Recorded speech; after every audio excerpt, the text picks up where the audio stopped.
light of infinite. So many of us feel disconnected so much of the time. Exile is a state of disconnect. Redemption is the rectification of that state. We spin stories in our heads, filling in the blanks of desolation that often feel like desperation, because it's the chiyut, the feeling of life and connection, that we all crave and that sustains us. I'm certainly no exception. Stories spin in my head when I feel uncertain, before I'm able to see things clearly.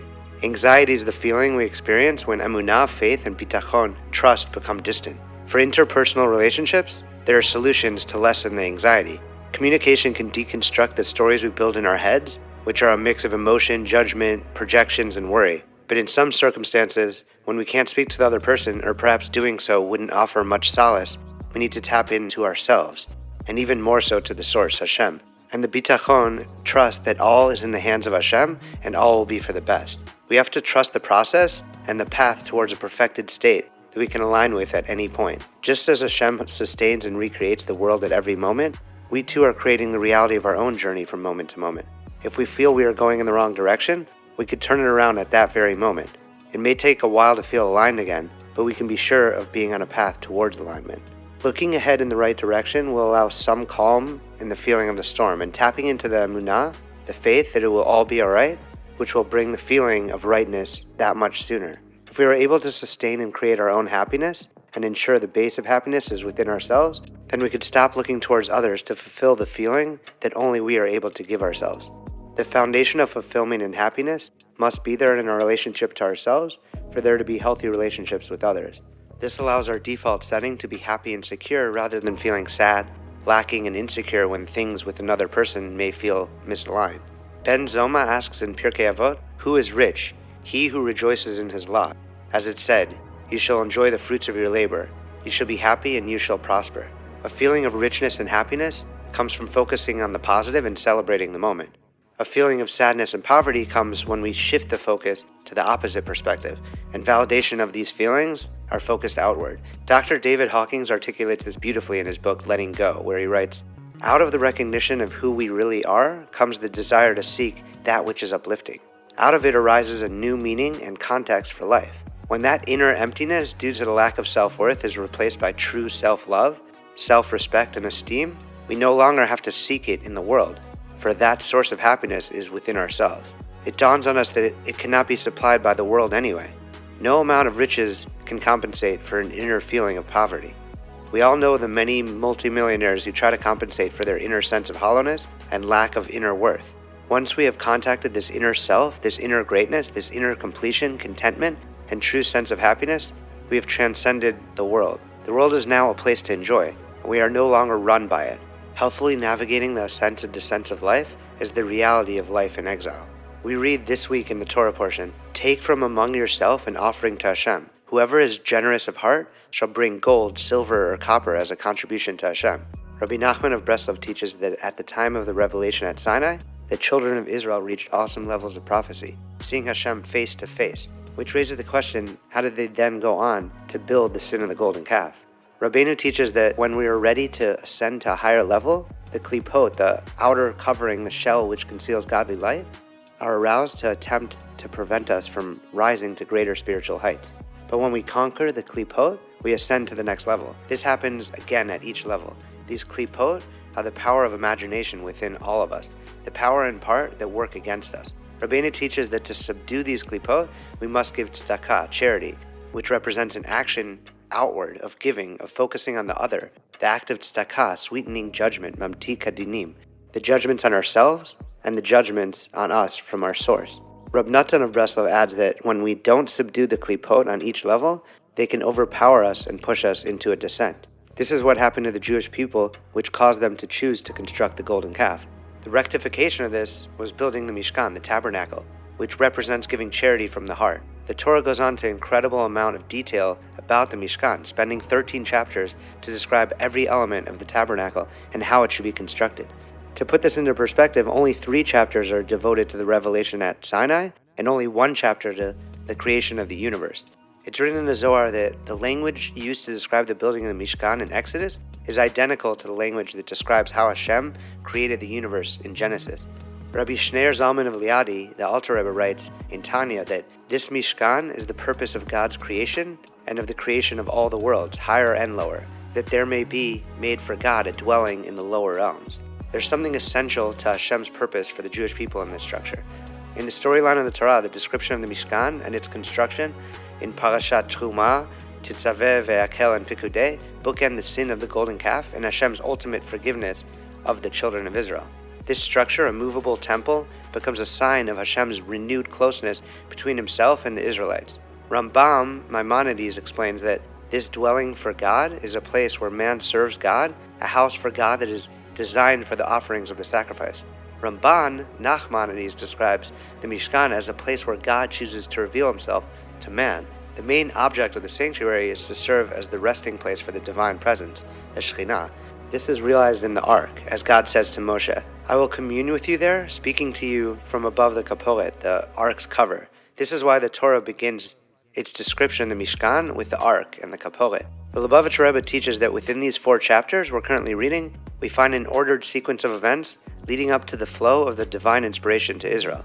Truma and Tetzaveh cover the fashioning of the Mishkan, its vessels, the priestly garb, which the Rebbe says is the excitation from above. This is followed by the excitation from below, which occurs in this parasha, vayak'hel, where the commands are channeled through Moshe to Israel and executed by them. In the final chapter of the sequence, the supreme emanation of divine light from heaven to earth begins to flow. Hashem's glory filled the Mishkan. The Rebbe also points out something curious in Parashat Truma, where it's written, "And they shall make me a holy place, so I may dwell within them, v'shachanti b'tocham." Grammatically, the text should have said, "V'shachanti b'tocho," I will dwell within it, the Mishkan. According to the Shalah, this indicates that in addition to building the physical Mishkan, Hashem wants every Jew to make himself and his home a holy place so that he can dwell among every Jew. So we are each tasked with building a personal temple from the inside out. The more we work on building and revealing that holiness within ourselves and others, the more Hashem's presence is fully revealed in the world, and the closer we get to the third and final temple and redemption. It's a fundamental lesson: think globally, act locally.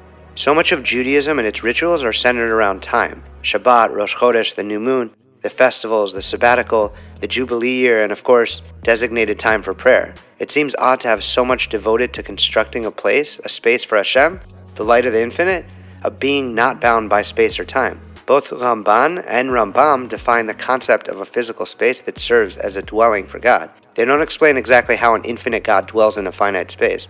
But Avraham Joshua Heschel points out that one of the most distinctive words in the Torah is kadosh, meaning holy. The word first appears in the Torah not in connection with a mountain or an altar, but in describing time. And God blessed the 7th day and made it kadosh, holy. It's no coincidence the commandment of Sabbath is also in this and the last week's parasha. After Israel grew impatient, waiting for Moshe to come down from Sinai and erected a golden calf, Hashem chose to build a relationship with them in time and space, in the Mishkan, making the mundane into the holy, the physical into the kadosh.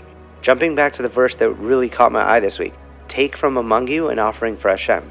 Whoever is generous of heart shall bring the offering of Hashem to contribute to the Mishkan."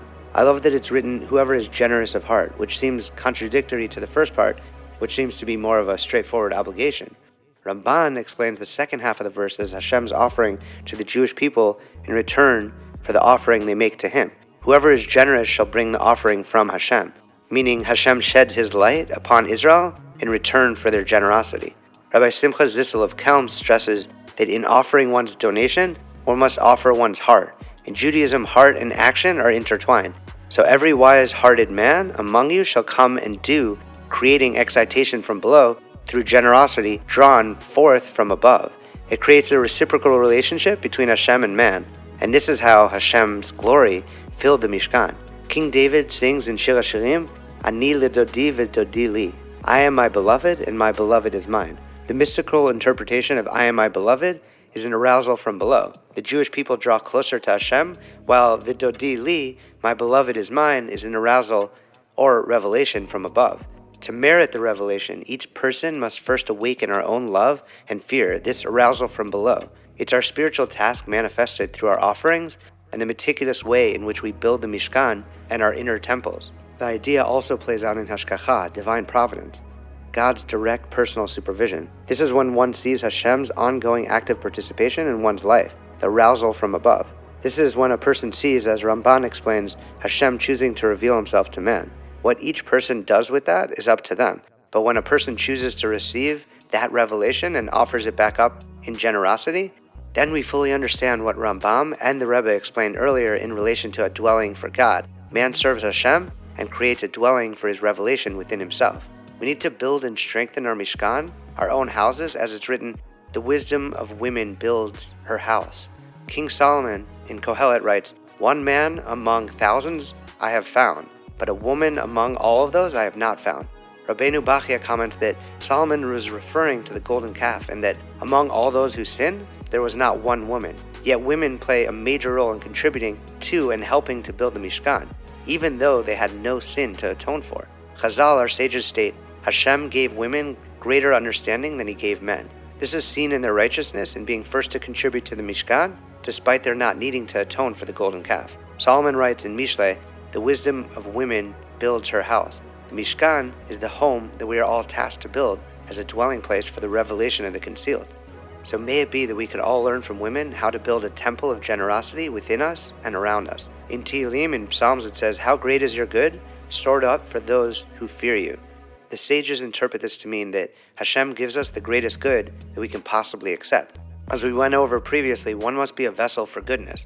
My project, Don't Block Your Blessings, was inspired by the Tzemach Tzedek's teachings of becoming a vessel for blessings, which was expounded by the Lubavitcher Rebbe. The Tzemach Tzedek would say, "Tracht gut, v'zayin good," which translates as, "Think good and it will be good." Literally, the act of believing in the blessing is the vessel for the blessing. Getting your mind, body, and spirit into the mode of preparing for accepting the blessing and living with complete faith in its success is the means by which you can actually gain that blessing. The converse is also true, making it all that much more important to focus on the good. In Tehillim, in Psalms, it also says, "I have no good but you." In the Talmud, Rabbi Acha interprets this to mean, no true good exists in this world except that of God himself. This is the true blessing, the revealed good, the arousal from above, the little bits of revelation, of concealment, of the light of the infinite. The mystical essence and the root of the word truma, donation, means to lift up. Through these parshiyot, we follow all the ways in which the Israelites can offer their donations and their contributions to construct a dwelling place for the divine.